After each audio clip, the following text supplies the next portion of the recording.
Daily travel महाग पडतंय का? मनात हा प्रश्न नक्की येत असेल. गाडी घ्यावी की कॅब मेट्रो वापरणं जास्त स्मार्ट? चला 45 सेकंदात स्पष्ट समजून घेऊ.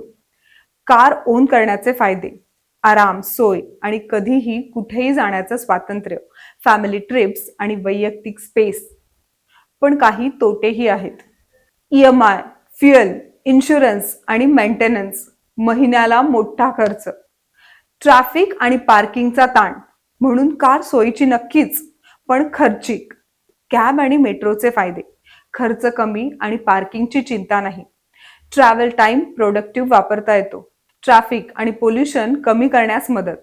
तोटे: पीक टाइमला गर्दी, कधी कधी वेळेचं अचूक नियंत्रण नसतं, म्हणजेच किफायतशीर आणि सोपं, पण कम्फर्ट थोडं कमी. निर्णय काय?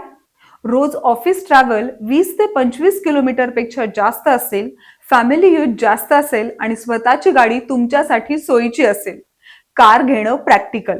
पण ट्रॅव्हल जवळपास असेल, पब्लिक ट्रान्सपोर्ट सहज उपलब्ध असेल आणि बचत प्राधान्य असेल, तर कॅब मेट्रो जास्त स्मार्ट. तुमच्या लाईफस्टाईलसाठी काय योग्य आहे?